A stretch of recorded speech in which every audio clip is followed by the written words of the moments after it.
Tapi perkataan nenek itu di dalam mimpinya yang sekarang ini beda banget sama yang pertama kali dia lagi mengandung itu, guys. Di mimpinya ini, nenek itu bilang bahwa anaknya yang dia lahirin ini akan dijadikan tumbal sama suaminya. Dan intinya, guys, si jabang bayi ini kalau lahir dan sampai umur 17 tahun akan dijadikan tumbal oleh bapak kandungnya sendiri.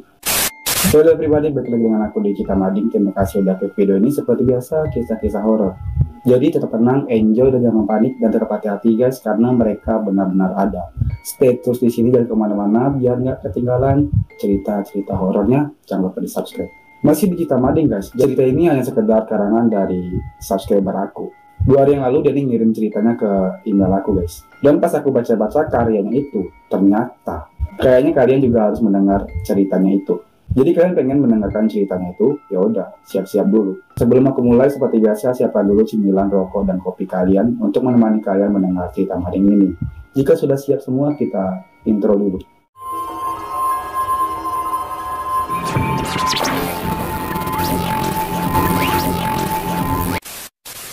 Oke, kita mulai guys. Jadi ada satu keluarga terdiri dari 6 orang, yang dimana salah satu anak dari keluarga tersebut memiliki fisik yang agak kurang itu. Dia bisa kita bilang dengan idiot gitulah guys. Gosip-gosip dari tetangga banyak yang bilang kalau anak itu adalah anak, ya katanya sih untuk dijadikan tumbal. Usut punya usut, ternyata gosipan dari para tetangga-tetangga itu ternyata benar. Jadi kita flashback ke belakang guys. Profil si ayah anak itu.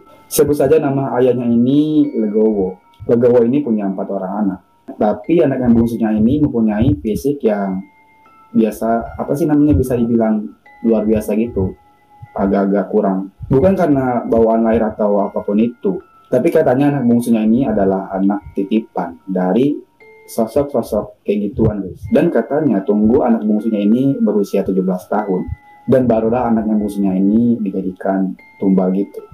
Oke, jadi kita bahas tentang si ayahnya ini guys. Legowo, nama ayahnya itu.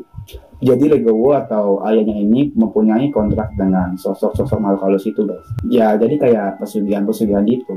Si ayah ini mempunyai minimarket, dan setiap harinya guys, minimarketnya itu nggak pernah yang namanya sepi, rame terus. Jadi ceritanya ini di tahun ketiga.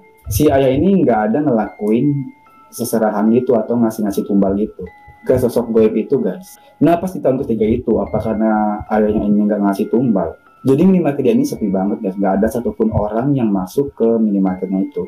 Di situ warga sekitar minimarket atau di sekitar rumahnya itu mulai curiga, tumben-tumbenan minimarket si punya Legowo ini sepi dan nggak kayak biasanya. Jadi ceritanya guys, kita percepat biar kita sama-sama merinding bareng. Jadi waktu itu istrinya ini lagi ngandung anak terakhir itu guys, anak bungsu yang punya kekurangan fisik itu.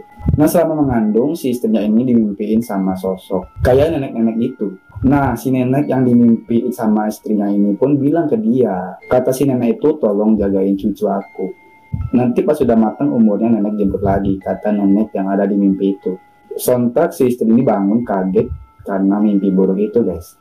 Pas kebangun dari tidurnya, si istri ini kaget ngelihat suaminya itu ada di perutnya itu. Nah guys, di perut dia lagi baca-baca doa gitu. Ngapain mas, kata si istrinya gitu guys. Oh nggak apa-apa, kata suaminya bilang kayak gitu ke dia. Lagi baca doa untuk si Debay, kata lakinya itu. Si istri pun percaya aja omongan sang suami. Padahal mah aslinya si suami ini bukan lagi baca doa atau lagi mendoakan si bayi, tapi lagi bacain mantra-mantra gitu. Dan intinya guys, si jabang bayi ini kalau lahir dan sampai umur 17 tahun akan dijadikan tumbal oleh bapak kandungnya sendiri. 9 bulan sudah istrinya ini hamil dan anak itu pun lahir ke dunia.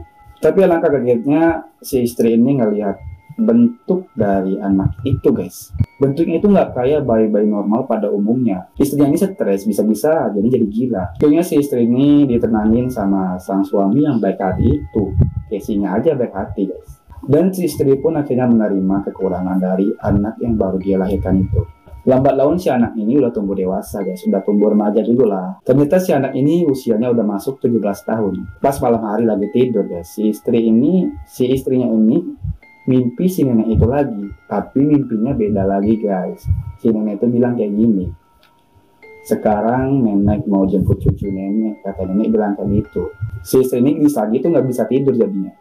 Karena setiap tidur si istri ini mimpi nenek itu terus. Tapi perkataan nenek itu di dalam mimpinya yang sekarang ini beda banget sama yang pertama kali dia lagi mengandung itu, guys. Di mimpinya ini, nenek itu bilang bahwa anaknya yang dia lahirin ini akan dijadikan tumbal sama suaminya. Sontak dia kebangun dan mencari buah hatinya itu, guys. Pas dia cek ke kamar anaknya, si bungsu udah nggak ada di kamarnya, guys. Dia ini coba cari kemana-mana, tapi anaknya pun tetap nggak ada di rumah itu. Istrinya ini ingat mimpi barusan. Ya, karena insting seorang ibu ke anaknya. Jadi dia ini ngerasain perasaan si anak itu, guys. Dengan instingnya dia ini coba pergi ke ujung rumahnya itu, guys, yang ke arah kebun-kebun gitu. Pas dia ke sana dia ini kaget, guys. Nyium kayak bau aroma kemenyan gitu. Karena penasaran, diikutinlah bau itu karena penasaran. Sampainya di sumber aroma bau kemenyan itu, guys. Si istri kaget ngelihat anak bungsunya sudah nggak bernyawa lagi. Si bungsu ini atau anak ini sudah terbaring kaku di atas meja yang sudah dikasih kayak sesajen-sesajen gitu, guys. Kayak ada bunga, ya untuk sajen-sajen gitulah. Alangkah kecewanya si istri ini ngelihat si anaknya dijadikan tumbal oleh bapak kandungnya sendiri. Gak terima ngelihat perlakuan si suami, si istri ini coba bakar tempat itu. Ya walaupun ada si bungsu yang sudah nggak bernyawa lagi. Pas dibakar tempat seserahan itu, istrinya langsung loncat ke api itu, guys, dan tewas bersama anaknya juga. Sekian ceritanya dan bye-bye.